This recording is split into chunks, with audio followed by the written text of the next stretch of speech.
ॐ स्थापकाय च धर्मस्य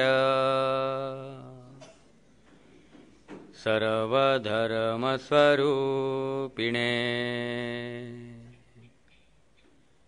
अवतारवरिष्ठाय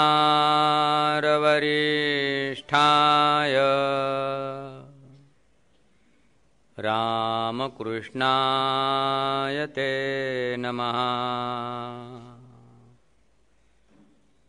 जननीं शारदां देवी रामकृष्णं जगद्गुरुं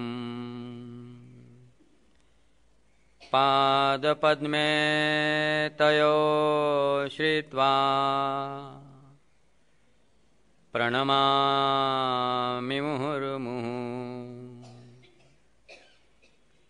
नमः श्री यतिराजाय विवेकानन्दसूरये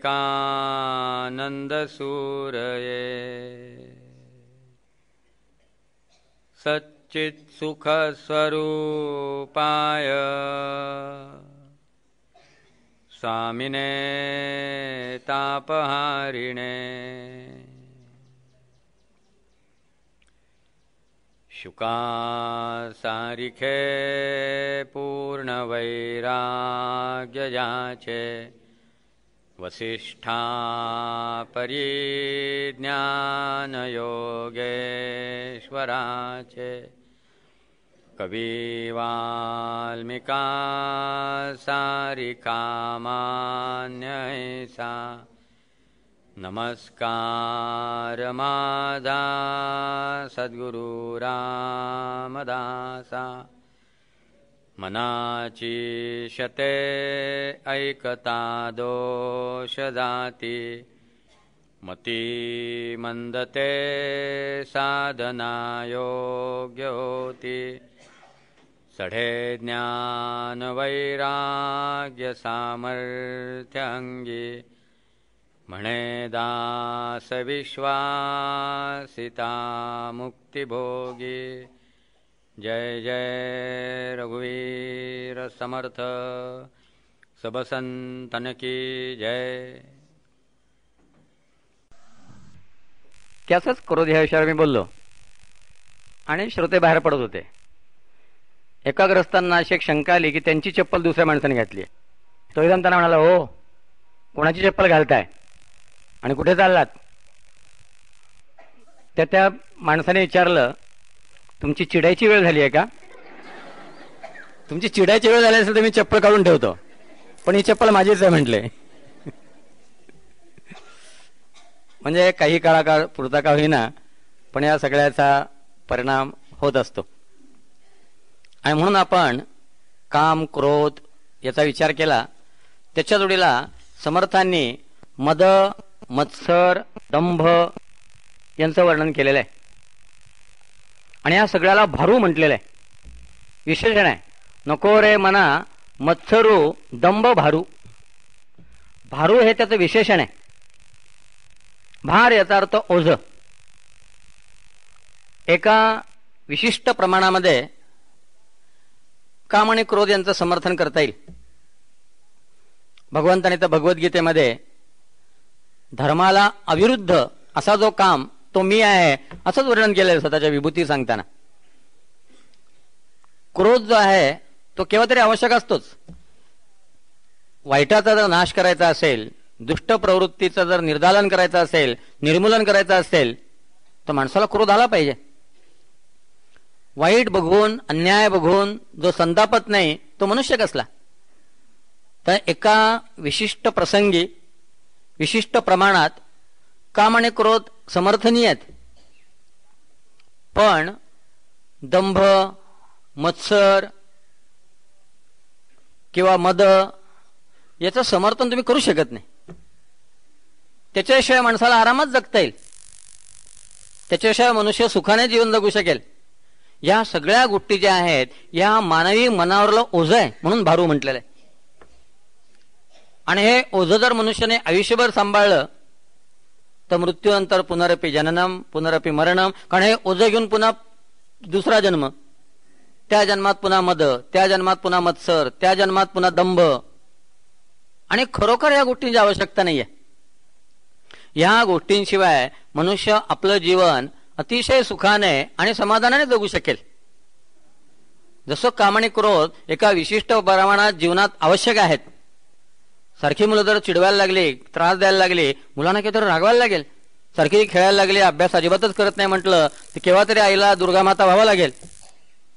परंतु मला ते आवश्यक होतं म्हणून मी दंभ केला, मला ते जीवनाला आवश्यक होतं म्हणून मी त्या माणसाचा मत्सर केला, असं कधी समर्थन करता येणार नाही. म्हणून त्याला भारू म्हटलेलं आहे. हे ओझं माणसाने कारण नसताना आपल्या गळ्यात अडकवून घेतलेलं आहे.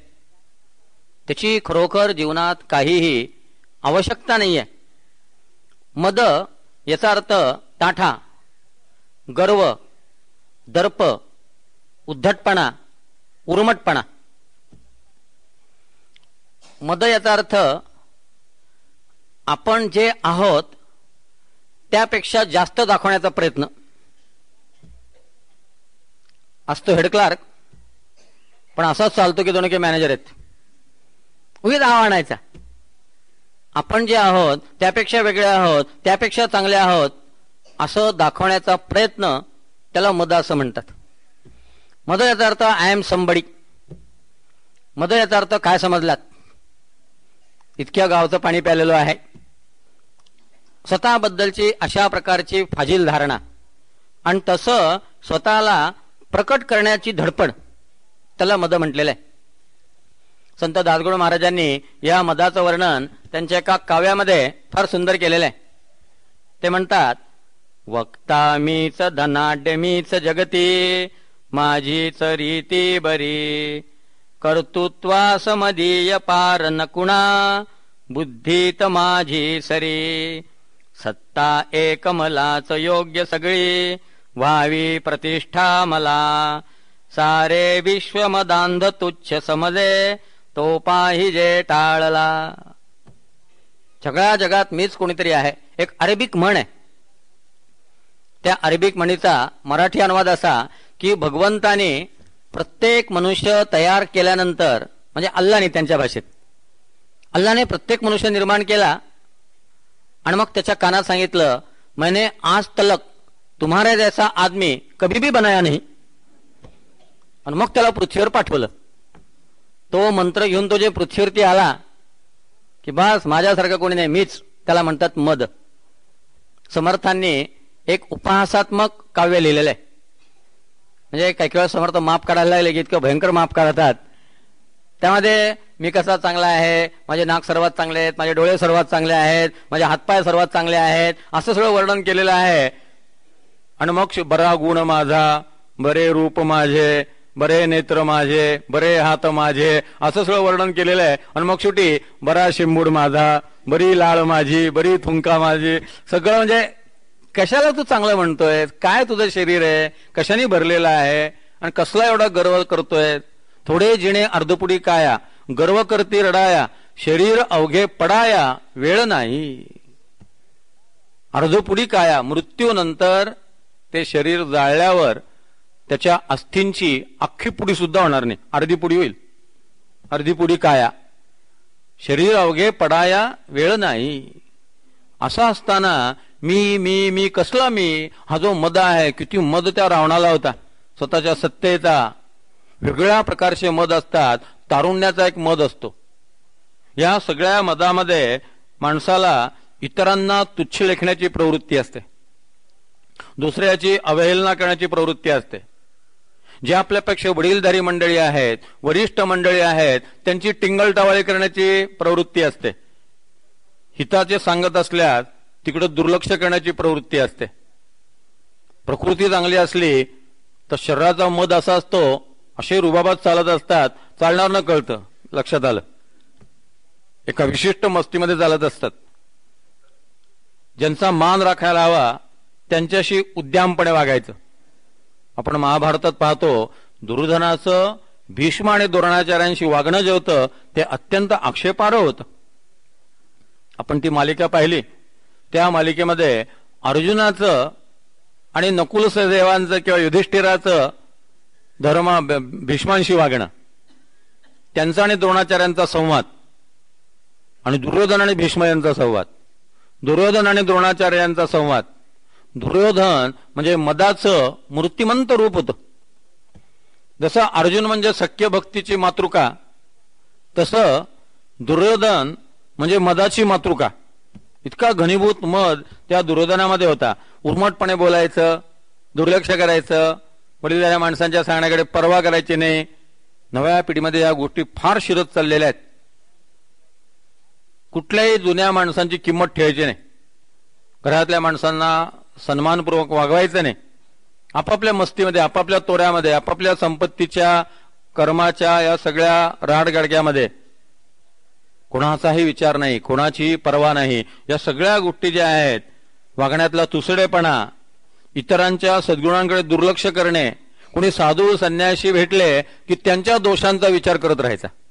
ते कसे वाईट होते, ते महाराज कसे खरा लबाड होते, त्यांच्या आश्रमात कसं काय चाललं होतं, कावळ्याचीच दृष्टी. समर्थाने म्हटले, तो काक पक्षी क्षतेच लक्षी क्षते परीक्षी, सतत त्या दृष्टीनं समाजाकडे पाहत राहणं. अशा प्रकारची वाईट नजर जी आहे या मदामुळे त्या माणसाची तयार होते, आणि मग सतत दोष हुडकण्याकडे प्रवृत्ती वाढते, आणि मग स्वतःतले दोष जे आहेत ते दिसत नाही. कोणी दोष दाखवून दिले तर त्याचा राग येतो. मग स्वाभिमानाची भाषा सुरू होते, आणि स्वाभिमानाच्या नावाखाली मदाचीच डेव्हलपमेंट होत राहते. म्हणून समाजामध्ये अशा माणसाला कुठे आदर्श दिसत नाही. तो म्हणतो, मला दान द्यायचं होतं, पण काय अलीकडे सगळीकडे गोंधळ आहे म्हणून मी दान द्यायचं रद्द करून टाकलं. त्याला चांगलं काही दिसत नाही, वंदनीय काही दिसत नाही. आणि म्हणून या ठिकाणी समर्थांनी हा मद जो आहे तो टाकून दे, किंवा दंभ जो आहे तो टाकून दे म्हटलेला आहे. दंभामध्ये आपण मगाशी म्हटलं की मद याचा अर्थ काय, आपण जे आहोत त्यापेक्षा जास्त आहोत असं दाखवण्याला मद म्हणतात, आणि आपण जे नाही तसे आपण आहोत असं दाखवणं याला दंभ म्हणतात. धार्मिकतेचा आव आणायचा, सात्विकतेचा आव आणायचा, आपण फार समाजसेवा करतोय असा आव आणायचा, आपण फार लोकांचं काम करतो आहे असा आव आणायचा. हा जो खोटा मुखोटा आहे त्या खोट्या मुखोट्याला दंभ असं म्हणतात. समजा मी वर्तमानपत्र वाचत बसलोय आणि तेवढ्यात खिडकीतनं पाहिलं, कोणीतरी माझ्या प्रवचनाचा श्रोता मला भेटायला म्हणून घरी आलेला आहे. लगेच मी वर्तमानपत्र बाजूला ठेवतो आणि दासबोध घेऊन बसतो. म्हणजे त्याला कळलं पाहिजे, काय आम्ही त्यांच्याकडे गेलो होतो, दासबोध वाचत होते.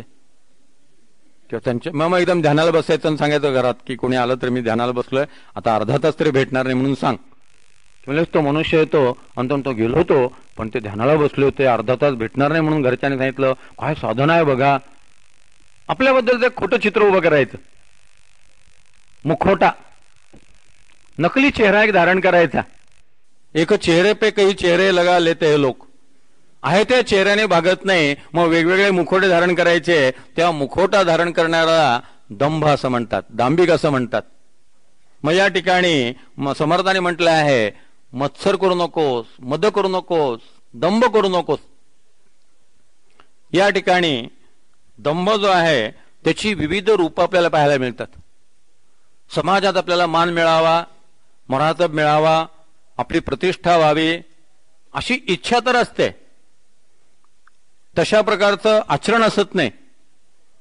पण आपला सन्मान व्हावा असं आपण खरंच काहीतरी करत आहोत असं चित्र उभं करण्याचा प्रयत्न. पुरस्कार मिळण्यासाठी माणसं किती धडपड, लटपट, खटपट करतात. पद्मश्री मिळावे म्हणून कितीदा मंत्र्यांकडे फायली पाठवतात, कितीदा आपला सगळं रेकॉर्ड गोळा करतात की काय काय समाजसेवा केली आहे, काय काय देशकार्य केलेलं आहे, सरकारचं आपल्याकडे लक्ष कसं वेधलं जाईल. थोडं करायचं आणि खूप दाखवायचं, आणि असं दाखवायचं की आपण फार मोठे कोणीतरी कर्मवीर, कर्मयोगी अशा प्रकारचे आहोत. अशा प्रकारचा दंभ जो आहे तो या समाजामध्ये वेगवेगळ्या पद्धतीनं मिरवण्याचा प्रयत्न केला जातो. टिळे माळा, रुद्राक्षाच्या माळा, अध्यात्मातला दंभ. माझ्या माहितीचे एक प्रवचनकार आहेत, अंगणात बसायचे. एक दिवस मी त्यांना सकाळी 9:15 भेटलो. तेव्हा मी पाहिलं त्यांनी कमरेला भगवी लुंगी बांधलेली होती आणि वरनं नेहमीसारखा त्यांचा निळा वगैरे काय सदरा असेल तो घातला होता आणि बाहेर बाजीवर बसले होते. मी त्याने विचारलं की म्हटलं तुम्ही आता भगवं वापरायला लागलात का? कारण मला माहिती होते सांसारिक आहेत, गृहस्थाश्रमी आहेत, कोणीही भगवं वस्त्र परिधान नाही करायचं. तर ते म्हणाले काय म्हटलं या भगव्या वस्त्राचा चमत्कार आहे. अर्धा तास फक्त बाहेर बसलो म्हटले, 25 रुपये जमले. जे म्हटले प्रवचन ऐकायला यायचे ते मला बसलेले पाहिलं की नमस्कार करायचे, एकाने 5 रुपये ठेवले, एकाने 11 रुपये ठेवले, अर्ध्या तासात 25 रुपये झाले. म्हटले काय वस्त्राचा याला म्हणतात दांभिकता. म्हटलं आणखी पूर्ण घातलं असतं तर म्हटलं 50 झाले असते. म्हटलं थोडं कमी पडलं. पैशासाठी भगवं वस्त्र म्हणजे ही जी दांभिकता आहे की आपण वैराग्यशाली आहोत, आपण त्यातले आहोत असं नुसतं दाखवायचं. दंभ याचा अर्थ वरून कीर्तन आतून तमाशा अशी एक म्हण आहे, त्याला दांभिकता म्हणतात. महंतीचा आवाणायचा, समाजसेवेचा आवाणायचा, सगळ्या गोष्टीचं नाटक करायचं, अशा प्रकारचं आपलं खोटं चित्र, आपली खोटी प्रतिमा समाजात प्रतिष्ठित करणं त्याला दंभ असं म्हणतात. मत्सर हा एक दोष समर्थाने टाकून द्यायला सांगितलेला आहे. दुसऱ्याचं चांगलं न बघवणं याला मत्सर असं म्हणतात. समर्थाने म्हटले दुसऱ्याच्या दुखे दुखावे, परसंतोषे सुखी व्हावे, प्राणी मात्रास मिळवून घ्यावे बऱ्या शब्दे. पहिलं फार सोपं आहे, दुसऱ्याच्या दुःखे दुखावे.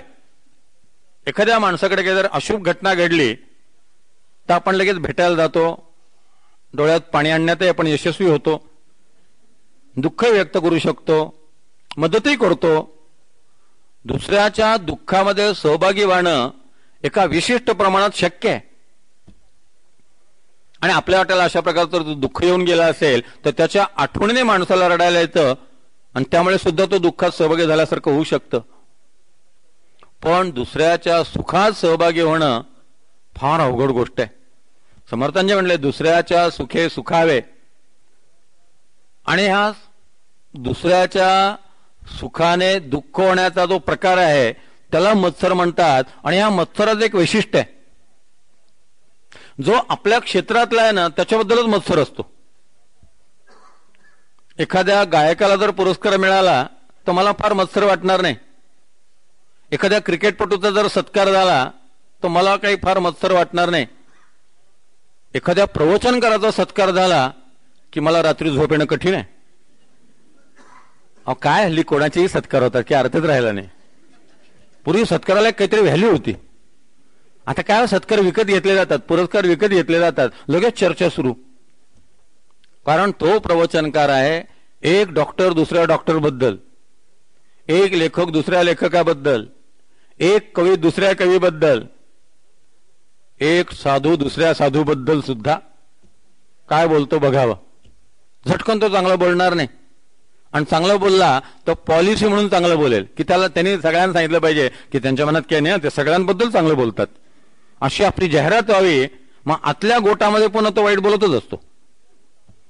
वेगवेगळे ठरवलेले असतात, इकडे एक तिकडे एक, याच्याशी असं त्याच्याशी तसं, बरोबर पॉलिसी ठरलेली असते. काही उपयोग होत नाही. इतके चेहरे माणसं धारण करतात, शेवटी एकही चेहरा उपयोगाचा येत नाही. आणि अशी परिस्थिती आहे की शेवटी आपणच आपल्याला ओळखू शकत नाही, इतके चेहरे घेतलेले असतात. मृत्यूच्या वेळेला आपण स्वतःला सुद्धा ओळखू शकत नाही. म्हणून या ठिकाणी मत्सर, द्वेष, दंभ, मद या सगळ्याला समर्थांनी भारू म्हटलेलं आहे. आणि हे तू धारण करू नकोस. या सगळ्या गोष्टी ज्या आहेत त्या तू सोडून दे. साधारणतः षड्रिपू म्हटलं की आपल्या इथं मद, मोह, मत्सर, काम, क्रोध, लोभ यांचा अंतर्भाव होतो. नरकाच्या 3 दारामध्ये काम आणि क्रोध यांच्या बरोबरीने लोभ आहे. माझ्या समर्थाने लोभ का वगळला असं एक आपल्या मनात येऊन जाईल. काही काही ठिकाणी मनाच्या श्लोकाचे जे पाठभेद आहेत त्यातल्या एकामध्ये नको रे मना लोभ हा अंगीकारू असं सुद्धा आहे. मुळातलं तसं नाही. नको रे मदा सर्वदा अंगीकारू, नको रे मना मत्सरू दंभ भारू. म्हणजे त्या षड्रिपूमध्ये समर्थांनी लोभ वगळलेला आहे. कारण त्या लोभाचा एक स्वतंत्र श्लोक आहे आणि तो 9वा श्लोक आहे, तो आपण आता पाहणार आहोत.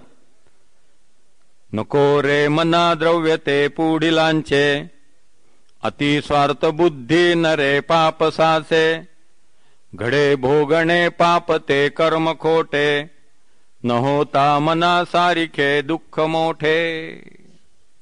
फार महत्वाची सूचना आहे.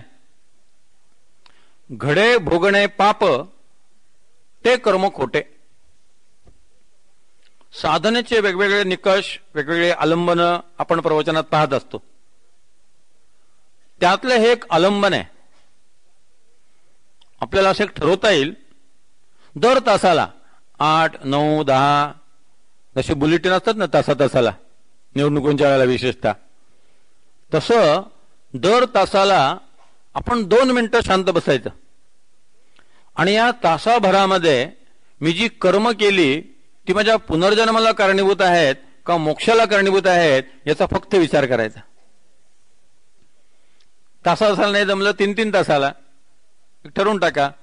3, 6, 9, 12, 3, 6, 9 या वेळामध्ये बघत राहायचं की माझ्या मनामध्ये विचार करून, चिंतन करून मी जे कर्म करतो आहे त्याचं मला फळ भोगावं लागणार आहे का. भगवंताने गीतेत म्हटले योग हा कर्मसु कौशलम. योग म्हणजे कर्मातली कुशलता. असं कर्म माझ्यातून घडता कामा नये की जे कर्म मला पुनर्जन्मास कारणीभूत ठरेल. मला पुन्हा जन्म घ्यावा लागता कामा नये. असं कर्म करणं ही साधकाची प्रवृत्ती असली पाहिजे. मी जर कोणाचा तरी द्वेष करत असेल पुनर्जन्माला कारण आहे. मी जर फार लोभी असेल पुनर्जन्माला कारण आहे.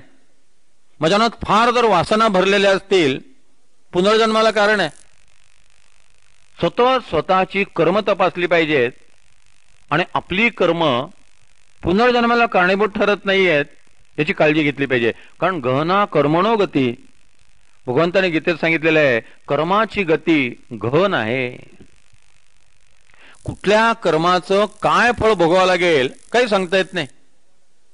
फक्त दुर्दैवाने आपण पेरत राहतो, पेरताना लक्ष नसतं आणि उगल्यानंतर लक्षात येतं तेव्हा पेरून इतकी वेळ झालेला असतो, इतके दिवस गेलेले असतात की आपणच पेरलेले आहे हे विसरून गेलेलो असतो.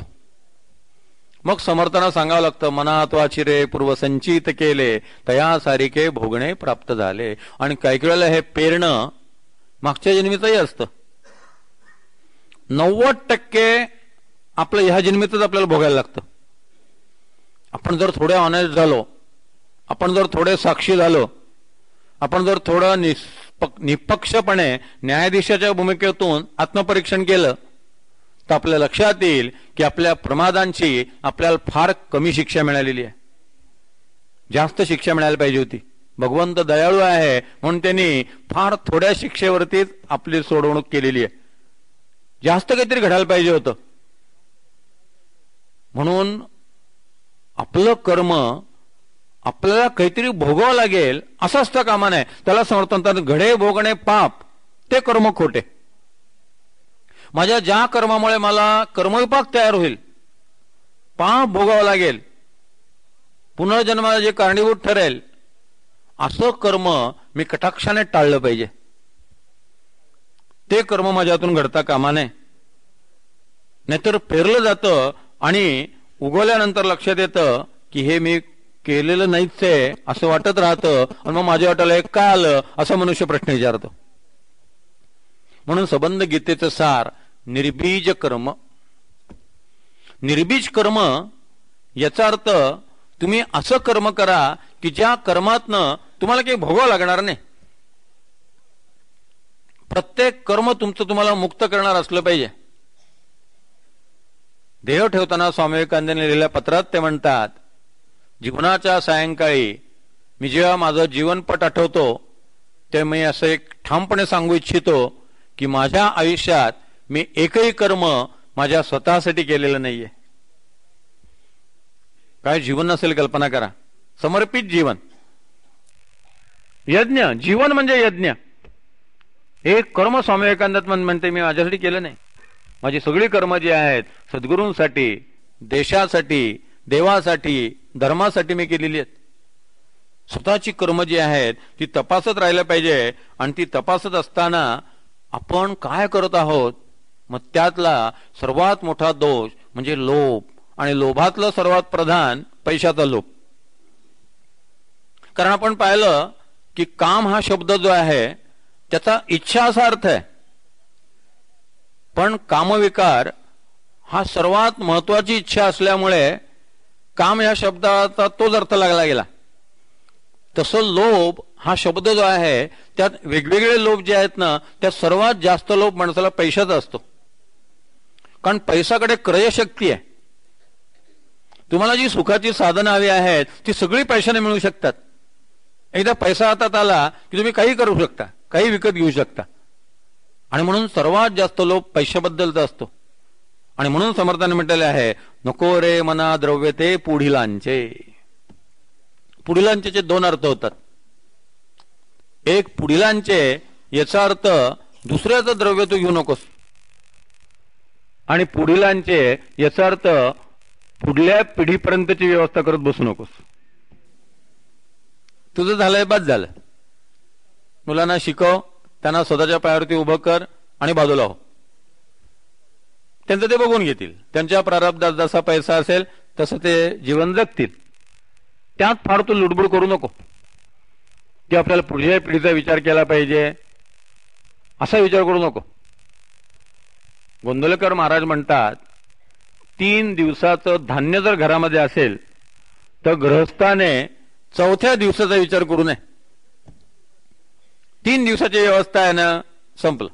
4थ्या दिवसाचं भगवंत बघून घेईल.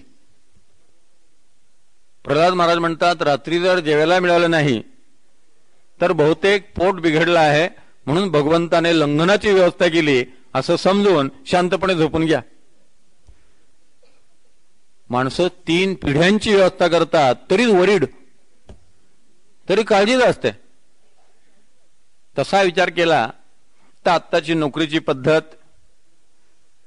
युनियनमुळे पगारांचे सुटलेले प्रश्न, माणसाला मिळणारा मोबदला, त्याला नंतर मिळणारी ग्रॅच्युटी, फंड किंवा पेन्शन, या सगळ्या गोष्टी त्याच्या शिक्षणानुसार, पात्रतेनुसार ठरलेल्या असतात. त्याबरोबर त्याला मिळत राहतात. आणि पती पत्नी दोघं नोकरी करणारे असले तर मग काहीच काळजी नसते. म्हणजे तसा विचार केला तर पैशाची काळजी करावी असं खरोखर काही नाहीये. पण पैशाचा लोभ ही एक मानसिक विकृतीच आहे. हा एक मानसिक आजारच आहे. इतक्या पद्धतीने माणसाला पैसा गोळा करत राहावं असं वाटतं. आणि शेवटी काय होतं, येथील अवघे येथेची राहते, ऐसे प्रत्ययासे येते, कोण काय घेऊन जाते सांगा नका. आएगा जब भी बुलावा उसी का, छोडकर सब कुछ जाना पडेगा. काही बरोबर नेता येत नाही. सगळं इथलं इथं ठेवायला लागतं. बरोबर नेता येत असतं तर माणसाने काय केलं असतं कोणास ठाऊकी. खरोखर जर बरोबर नेता येत असतं तर या जगात एकही जॉईंट अकाउंट राहिलं नसतं. आयदर ऑर राहिलंच नसतं. माणसाला लोभ सुटत नाही. किती व्यवस्था, ही एक मानसिक विकृतीच आहे. पैशाचा लोभ हे सरळ प्रकरण नाही आहे, मनोरुग्ण आहेत. तर तपासलं, ही जी धावधाव करणारी माणसं आहेत पैशासाठी, ते कुठेतरी मानसिक रोगी आहेत हे सिद्ध होईल. कारण किती आवश्यकता असते माणसाला. जर साध्या पद्धतीने माणसाने जगायचं ठरवलं तर खूप कमी पैशामध्ये मनुष्याचा संसार व्यवस्थित चालू शकतो. पण आता गरजा जर वाढवायचं ठरवलं आणि स्टँडर्ड ऑफ लिव्हिंगच्या कल्पना जर माणसाने चुकीच्या करायच्या ठरवल्या आणि अंथरूण पाहून जर हातपाय पसरायचे नाही असं ठरवलं, त्यांनी आणले म्हणून मला पाहिजे, त्याने विकत घेतलं म्हणून मी विकत घेणार, केवळ स्पर्धेपोटी. असं जर करत राहिलात तर मग कितीही वस्तू गोळा केल्या, कितीही संपदा गोळा केली तरी पुरणार नाही. किती पैसे असले म्हणजे पूर्णविराम असावा याला काही नियम नाहीये. कितीही पैसे असले तरी कमीच वाटू शकतात. तो अल्लाउद्दीन खिलजी जो आहे तो जेव्हा आजारी पडला आणि त्याला त्याच्या वैद्याने सांगितलं की आता थोड्या दिवसात तू मरणार, आता ह्या दुखण्यावरती उपाय नाही, तेव्हा तो रोज आपल्या तिजोरीपाशी यायचा, आपली सगळी संपदा जमिनीवरती ओतायचा आणि त्या संपत्तीत तो गडागडा लोळायचा, माझ्याकडे एवढे पैसे आहेत, समाधान. आता ही मानसिक विकृती नाही का? याचा अर्थ माणसाने दरिद्री असावं, माणसाकडे पैसा नसावा असं अजिबात नाही. परम वैभवम नेतुम एतत् स्वराष्ट्रम, आम्ही संघाच्या प्रार्थनेत म्हणतो की राष्ट्र जे आहे आपल्याला वैभवाकडे न्यायचं आहे. आपल्या वाट्याला जर दारिद्र्य आलं, गरिबी आली, तर माणसाने अवश्य गरिबीत राहावं. पण गरिबी चांगली आहे आणि गरिबी आदर्श आहे असं कधीच म्हणू नये. आमच्याकडे सगळ्या प्रकारचे संत होऊन गेलेले आहेत. एकनाथ महाराजांसारखे संपन्न गृहस्थ आश्रम असलेले संत होऊन गेलेले आहेत आणि तुकाराम महाराजांच्या सारखा उद्ध्वस्त प्रपंच सुद्धा झालेला आहे. सगळ्या प्रकारचे संत आहेत. अवतार आमचे तर राजघराण्यातले कितीतरी अवतार आहेत.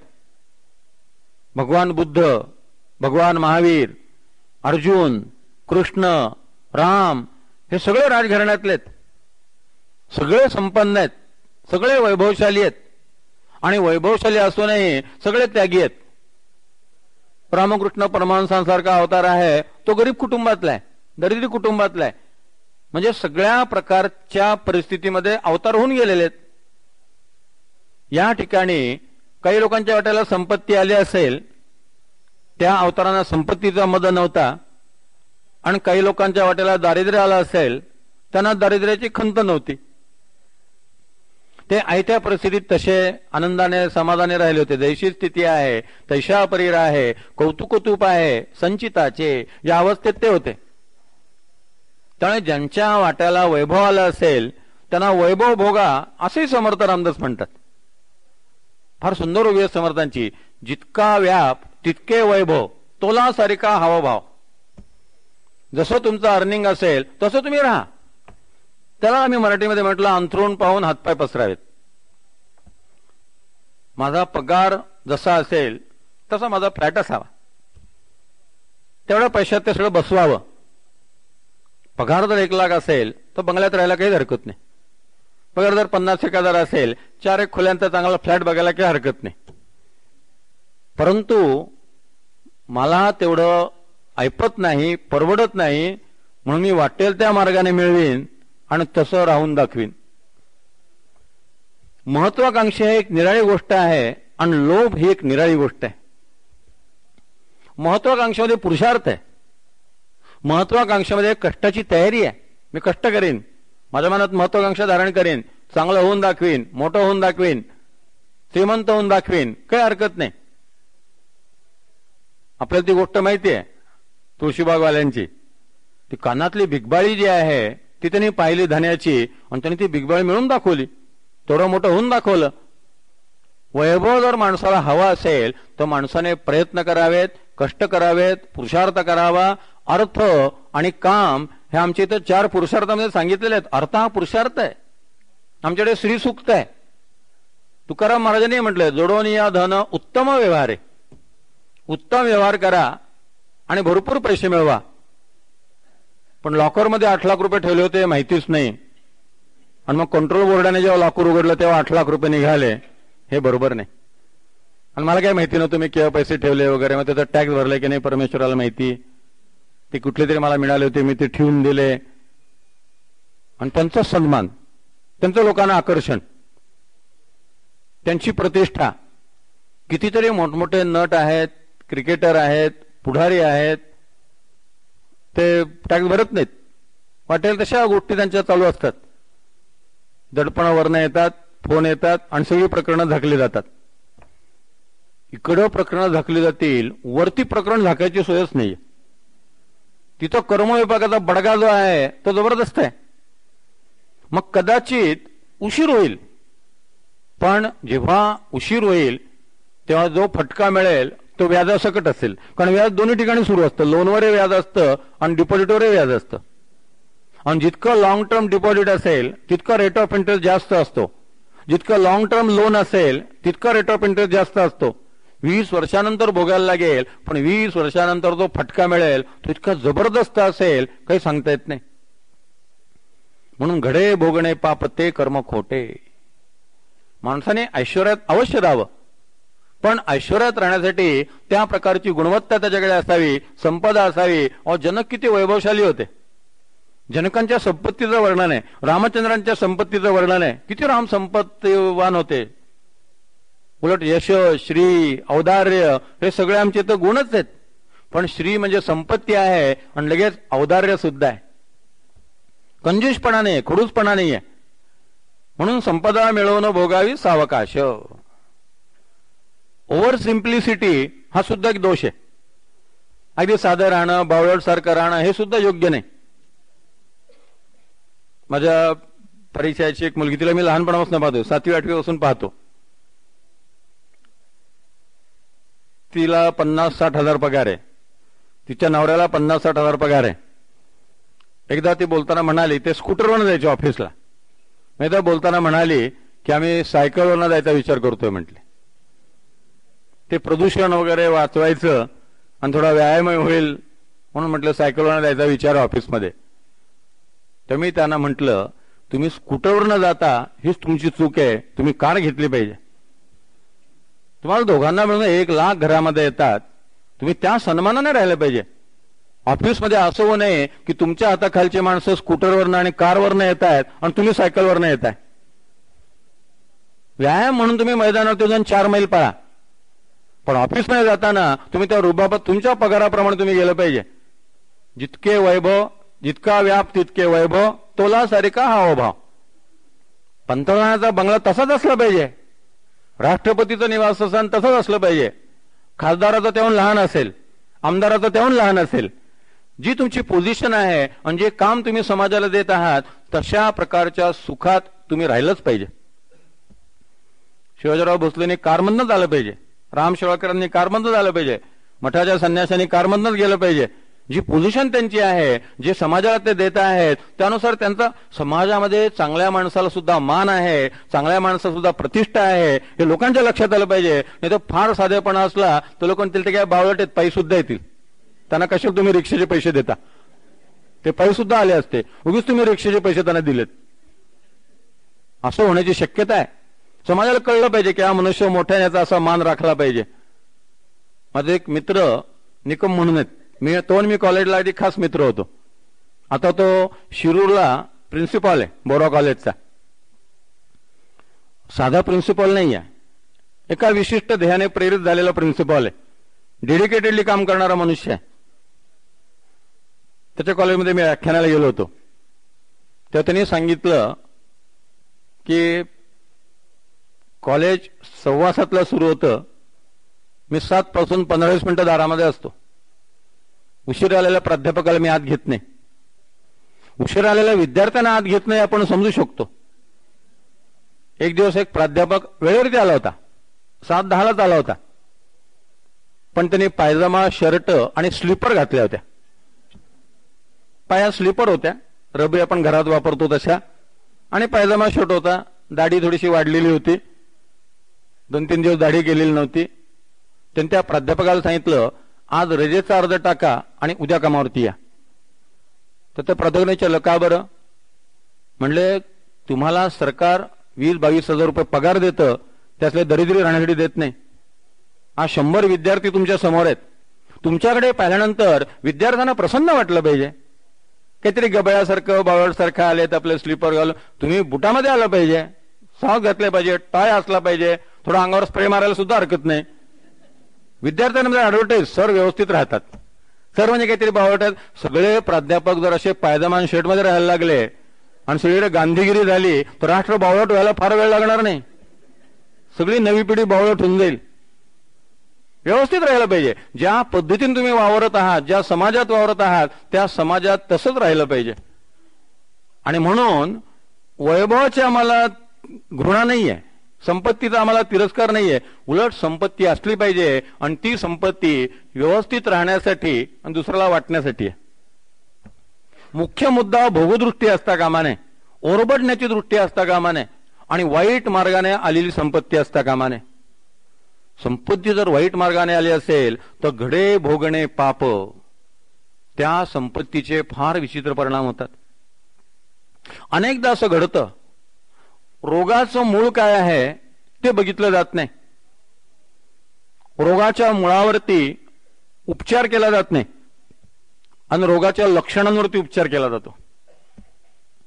रोगाची लक्षणं सगळ्या ठिकाणी सारखी असत नाही. जे एक लक्षण असतं ते अनेक रोगांचं लक्षण असू शकतं. तर त्या लक्षणावरनं हा रोग झालाय का तो रोग झालेला आहे हे मुळासकट बघावं लागतं. अनेकदा असं घडतं की आपल्या वाटेला दुःख जे येतं ते चुकीचा पैसा घरामध्ये आलेला आहे म्हणून येतं.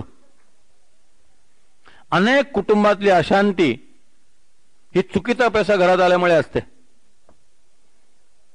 टेंबे स्वामींची एक कथा सांगतो, म्हणजे त्याचं गांभीर्य तुमच्या लक्षात येईल. टेंबे स्वामी म्हणजे नंतर ते वासुदेवानंद सरस्वती झाले, पूर्वाश्रमीचे टेंबे. संन्यास घेतला, साधना करत होते, फार मोठे अधिकारी सत्पुरुष होते. त्यांचा आचार तर फार कडक होता. ध्यानाला बसायचे, समाधी अवस्थेपर्यंत यायचे आणि समाधी अवस्थेपाशी आले की कानात वाक्य कळतं, माझे 6 रुपये आण, माझे 6 रुपये आण, आणि समाधी भंग पावायची. पुन्हा खाली उतरायचे. जसा एखादा गायक एका विशिष्ट समयापर्यंत येतो आणि तिथून खाली पडतो, त्याच्यावर वर त्याला चढता येत नाही, तसं हे तिथपर्यंत चढायचे आणि तिथून खाली उतरायचे. समाधीला स्पर्श होत नव्हता. निर्विकल्प समाधी लागत नव्हती. लगेच मध्येच तो आवाज, 6 रुपये दे. त्याने खूप विचार केला की काय प्रकरण आहे. मग एकदा चिंतन करताना त्यांना अशी शंका आली की आपण संन्यास घेण्यापूर्वी दुकानातनं उधार माल आणत होतो, त्या दुकानदाराचे पैसे राहिले असतील का. म्हणून ते आपल्या गावी गेले, त्या दुकानदाराला भेटले आणि म्हणाले, माझं तुमच्याकडे खातं होतं गोविंद टेंबे, बघा म्हटले आहे का. ते म्हटले आहे. म्हटले खातं आहे, आम्ही ते रद्द केलं. म्हटले त्या खात्यावर की येणं होतं का. म्हटले बघतो. म्हटले त्यांनी वही काढली आणि सांगितलं 6 रुपये येणं होतं. म्हटले जर न कळत चुकून राहिलेले 6 रुपये माणसाला समाधी अवस्थेत जाऊ देत नाहीत, तर वाटेल त्या मार्गाने घरात आलेला पैसा मनुष्याला शांती लाभू देईल का. मुलाचा ऍक्सिडेंट होतो, एकदम 1.5-2 लाखाला फटका बसतो.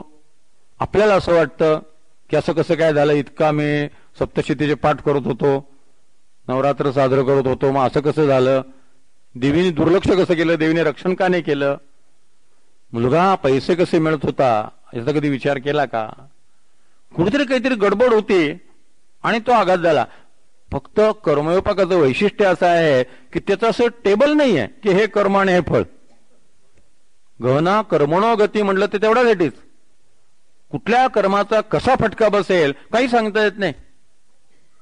आणि म्हणून संपत्ती मिळवताना, अन्न ग्रहण करताना फार काळजी घेतली पाहिजे. भगवान रामकृष्ण परमहंस कुठे जेवायचं आणि कुठे नाही त्यांचे कडक नियम होते. रामकृष्ण म्हणायचे, मी वकिलाकडे कधी जेवू शकत नाही, मी डॉक्टरकडे कधी पाणी पिऊ शकत नाही, कारण दुसऱ्याचा आजार हा ज्याचा इन्कम सोर्स आहे त्याच्यातनं जो शोषण करतो, पैसे काढतो, त्याच्याकडे काय जेवायचं. तिकडे मी जेवण करू शकत नाही, तिकडे मी पाणी घेऊ शकत नाही. मिठाई आलेली असायची, शिष्यानं ते मिठाई द्यायची नाहीत. म्हणायची ही मिठाई फक्त नरेंद्रला पचेल. म्हटले ही मारवाड्याकडनं आलेली आहे, नरेंद्र खाईल तर नरेंद्र, कारण नरेंद्र म्हटले असं आहे सगळं पचेल त्याला. नरेंद्र अग्नी आहे, अवतार आहे म्हटले, त्याला त्रास होणार नाही. दुसऱ्या सामान्य साधकाने जर एक खाल्लं तर त्रास होईल. भगवान श्रीधर स्वामी सज्जनगडावर म्हणायचे की मठातलं जेवण जेवलं की साधकाने 5,000 जप तरी केला पाहिजे किंवा 4 तास सेवा तरी केली पाहिजे, तर ते अन्न पचेल. कारण भिक्षेचं अन्न आहे, प्रत्येक माणसाने अपेक्षेने दिलेलं आहे. ज्यावेळेस एखाद्या साधू माणसाला माणसं द्रव्य देतात, त्या साधूच्या आचाराबद्दल, उपासनेबद्दल, जीवनाबद्दल त्यांची एक धारणा असते आणि त्या धारणाने ते देतात. ती धारणा खोटी ठरली तर याचा अर्थ त्या संपत्तीवर तुमचा अधिकार नाहीये. ज्या भावनेने तुम्हाला तो त्याने पैसा दिलेला आहे त्या भावनेला जर तुम्ही पात्र नसाल तर त्या पैशावर तुमचा अधिकार नाहीये. मग तो पैसा जर तुम्ही घेतलात तर सगळ्या कटकटी मागे सुरू होती, सगळा त्रास मागे सुरू होईल. म्हणून जेव्हा सज्जनगडावर साधकांसाठी कायम ठेव सुरू झाली त्या श्रीधर स्वामीने सांगितलं, विषयाचं छान झाड तुम्ही लावलेलं आहे, योग्य वेळी त्याला फळं येतील. सध्या ती फळं आलेली आहेत, पाहतो आपण. सध्या पैसा कुठल्या मार्गाने आला, कसा वापरला जातोय, फक्त आलेला पैसा दिसतो, तो कसा आला ते दिसत नाही. मग त्याचे सगळे परिणाम जे आहेत ते अटळ आहेत. अज्ञान क्षम्य नाहीये. चुकून तुमचा अग्नीवर पाय पडला किंवा तुम्हाला विजेची माहिती नाहीये म्हणून तुम्ही बटनाला हात लावला म्हणून वीज क्षमा करत नाही. झटका बसायचा तो बसतो. या ठिकाणी आपण द्रव्यशुची पाळली पाहिजे. आपल्याकडे आलेला पैसा जो आहे तो अत्यंत शुद्ध असला पाहिजे. एवढी काळजी जर आपण घेतली की चुकीचा पैसा घरामध्ये येणार नाही, त्या पैशाचा उपयोग घरामध्ये होणार नाही, त्या पैशातनं अन्न शिजणार नाही.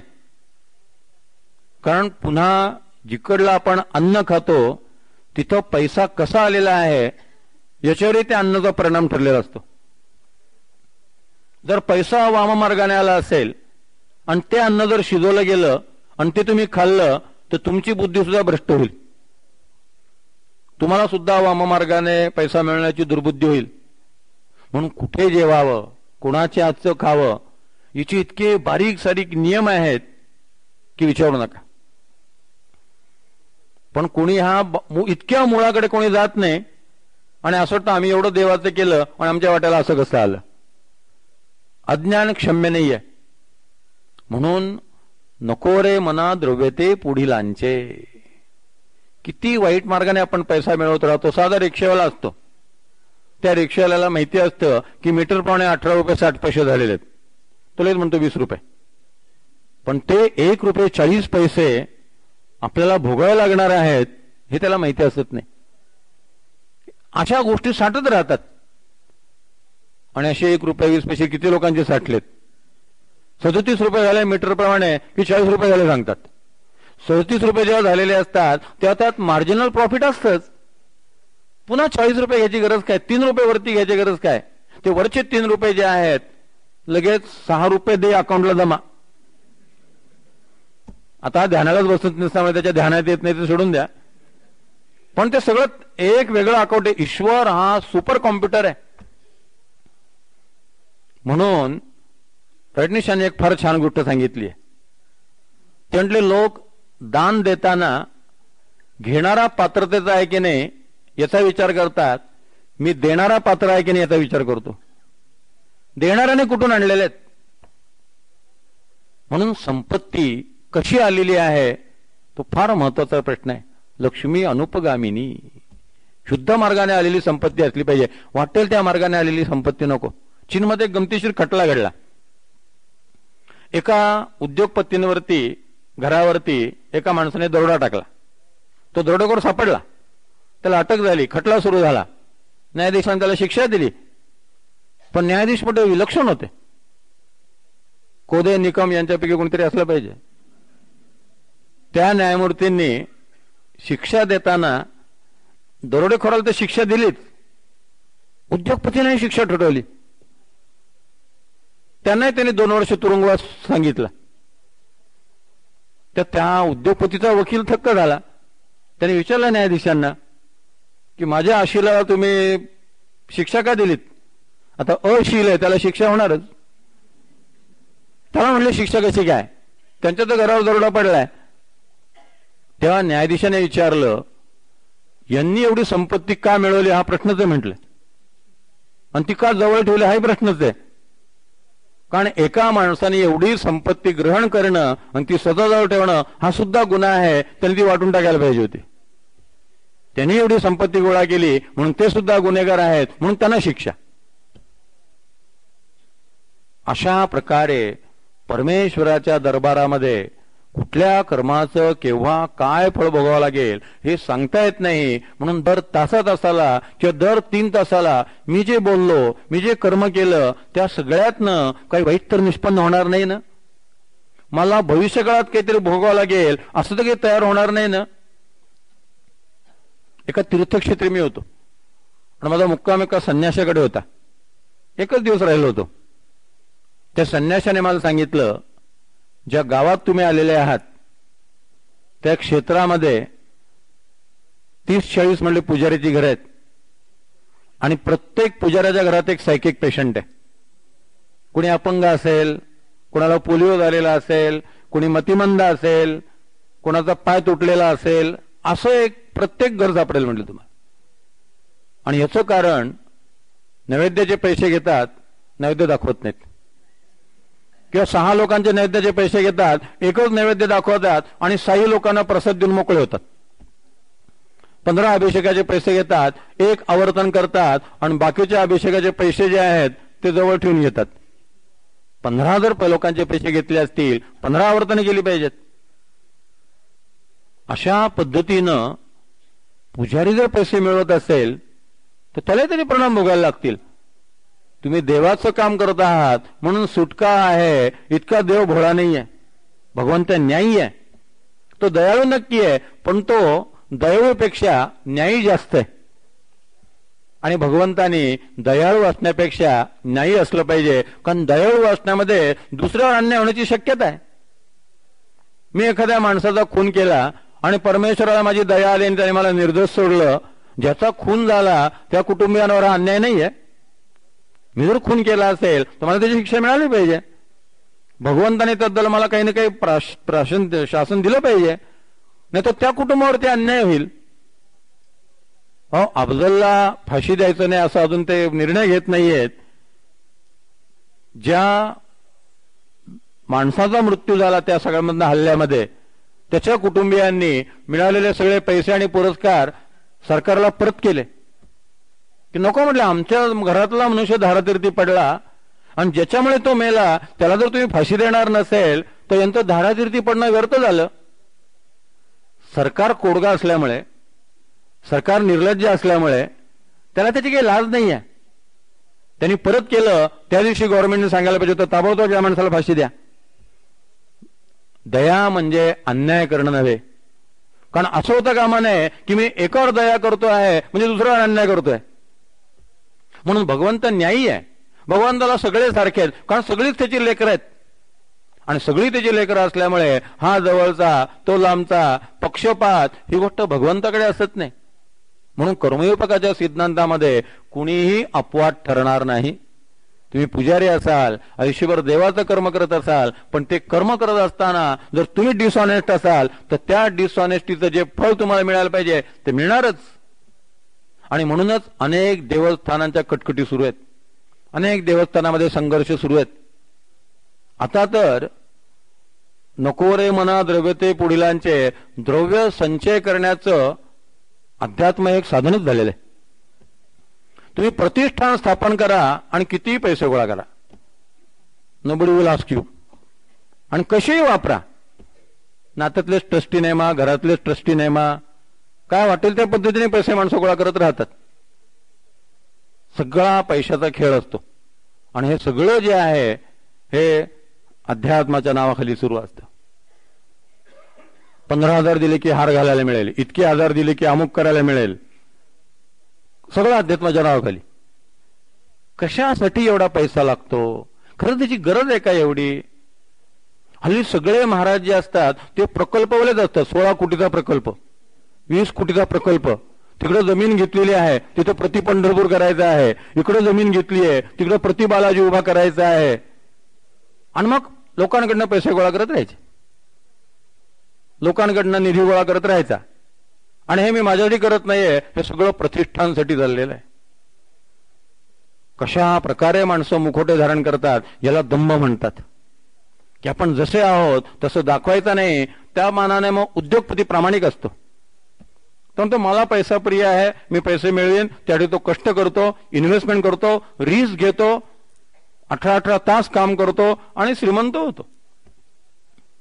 तो प्रामाणिक आहे.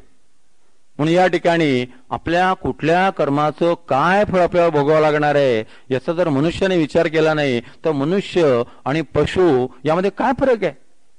म्हणून पुढे म्हटलेलं आहे, मना सांगपा रावणा काय झाले, अकस्मात ते राज्य सर्वही बुडाले, म्हणून कुडी वासना सांडी वेगी, बळे लागला काळा हा पाठी लागी. आपला स्वार्थ जो आहे त्या स्वार्थाला मर्यादा असावीत, महत्वाकांक्षा अवश्य असावी, वैभव अवश्य मिळवावं, पण प्रयत्न करावेत, कष्ट करावेत आणि पैसे मिळवावेत. कष्ट करून जर संपत्ती मिळवली तर ती संपत्ती माणसाला शांत झोप घेऊ देते. चुकीच्या मार्गाने पैसा मिळवला की तो माणसाला शांत झोपू सुद्धा देत नाही. आणि एकदा शांत झोप नाही आली की मग रक्तदाब, मधुमेह, हार्ट, ब्रेन सगळं सुरू होतं. एक एक त्रास सुरू होतात. म्हणून आपल्याला एखादी श्रीमंती दिसते आहे, एखादं वैभव दिसत आहे, त्या श्रीमंतीच्या मागे लपलेलं, त्या वैभवाच्या मागे दडलेलं फ्रस्ट्रेशन बघावं, त्यांच्या घरातल्या कटकटी बघाव्यात, त्यांच्या घरातले संघर्ष बघावेत, त्यांचे चारित्र्यहीन मुलमुली बघावेत, काय काय गोंधळ चाललेला तो बघावा. दुर्गुण डोंगर साजरे असतात. म्हणून खरा सुखी जर सर्वात कोणी असेल ना, मध्यमवर्गीय मनुष्य सर्वात सुखी आहे. जो फार गरीब नाहीये, ज्याला दयनीय लाचार जीवन जगावं लागत नाहीये, ज्याला ओढगस्तपणा नाहीये की आता संध्याकाळचं काय करायचं, पुढच्या आठवड्यात धान्याचं काय करायचं, एवढी याची ओढग्रस्त परिस्थिती नाहीये आणि कोणाची पर्वा नाही एवढी संपत्ती पण घरात नाहीये. असा जो मध्यमवर्गीय मनुष्य आहे, कष्ट करतो, 8 तास नोकरी करतो, पैसे मिळवतो, त्या पगारात समाधानी असतो आणि सगळेजण आनंदाने जगत असतात आणि थोडंसं कौटुंबिक वातावरणही असतं. असे जे मध्यमवर्गीय लोक आहेत ते संपत्तीच्या फार मागे लागत नाहीत, त्यांच्याकडे फार दयनीय अवस्थाही असत नाही, समाजात एका विशिष्ट प्रमाणात आपलं स्टँडर्ड ऑफ लिव्हिंग ते मेंटेन करत असतात, ते खरे सुखी असतात. म्हणून समर्थांनी संपत्तीबद्दल हा धोका जो आहे तो सांगितलेला आहे. कम्फर्ट, लक्झरी आणि नेसेसिटीज याच्या सीमारेषा माणसाला कळल्या पाहिजेत. ज्या नेसेसिटीज आहेत त्या माणसाने अवश्य घ्याव्यात. जे कम्फर्ट्स आहेत ते विशिष्ट आयुष्यामध्ये अवश्य मिळावेत. ज्या गोष्टी लक्झरीज आहेत त्याला माणसाने कधीच स्पर्श करू नये. म्हणून संपत्ती मिळवावी आणि त्या संपत्तीला सत्वगुणाचं अधिष्ठान असावं. जेव्हा सत्तेला आणि संपत्तीला सत्वगुणाचं अधिष्ठान असतं तेव्हा सत्ता आणि संपत्ती टिकते. आणि समजा तुम्ही सत्वगुणी आहात आणि तरी तुमची सत्ता निघून गेली, संपत्ती निघून गेली, तर तुम्हाला वाईट वाटत नाही, कारण तुम्ही सत्वगुणी आहात. रामालाही राज्य सोडावं लागलं, 14 वर्ष वनवासात जावं लागलं, पण रामाला असं वाटलं नाही की मी इतकं चांगला वागून माझ्या वाट्याला हे का आलं. राम म्हणाले, बरे गुरुने आज्ञा केली होती की दक्षिणेत जा, राक्षसांचा संहार कर, चांगली संधी मिळालेली आहे, 14 वर्ष आता बाहेर राक्षसांचा वध करत राहायचा आणि ऋषींची सेवा करायची. त्या कैकेयीच्या शापाला रामचंद्रांनी वर बनवून टाकलं. तिच्या कुवासनेला रामचंद्रांनी सद्वासना बनवून टाकलं. पांडवांनाही वनवासात राहावं लागलं, ते आनंदात राहिले. म्हणून संपत्ती असावी आणि सत्वगुणाची बैठक असावी. म्हणून मगाशी ज्या मुलीचा मी उल्लेख केला तिला म्हटलं तू गाडी अवश्य घे, आणि गाडी घेतल्यानंतर तिला म्हटलं आपण आता रामकृष्ण मठात जाऊ आणि स्वामीजींना सांग की ही गाडी मठाची आहे, तुमची आहे, तुम्ही जेव्हा सांगाल तेव्हा सेवेसाठी गाडी तुमच्याकडे असेल. अंतराने ती केव्हाही स्वामीजींनी सांगितलं की लगेच गाडी पाठवून देते. तिचा नवरा ड्रायव्हर म्हणून येतो, ड्रायव्हर सकट गाडी पाठवते की ही गाडी तुमची आहे, तुम्ही सांगाल तिथं. तुम्हाला बेळगावला जायचंय बेळगावला, मद्रासला जायचंय मद्रासला, गाडीत घेऊन जाते स्वामीजींना. म्हणजे आपल्याकडे गाडी असावी, पण गाडी आली की आता पंढरपूरला जाता येईल, आता सज्जनगडला जाता येईल, आता तुळजापूरला केव्हाही जाता येईल, आता गोंधळाला जाता येईल, हा विचार पहिला मनात यावा. आता महाबळेश्वरला जाऊन येऊ, आता गाड्या उडवू, आता मजा करता येईल, असा विचार असता कामा नये. संपत्ती असावी, भोगदृष्टी नसावी, पैसा बँकेत असावा, रक्तात नसावा, चालताना आणि बोलताना दिसू नये, कांद्याच्या दर्पासारखा द्रव्याचा दर्प नसावा. आणि म्हणून या ठिकाणी समर्थांनी सांगितलंय, नको रे मना द्रव्य ते पुढीलांचे, अति स्वार्थ बुद्धी नरे पापसाचे, घडे भोगणे पापते कर्म खोटे, न होता मना सारखे दुःख मोठे. मना सांगपा रावणा काय झाले, त्या संबंधीचा विचार आणि पुढचा श्लोक उद्या संध्याकाळी 6:15 वाजता. सगळ्यांच्या हृदयस्थ परमेश्वराला मनपूर्वक प्रणाम. जय जय रघुवीर समर्थ.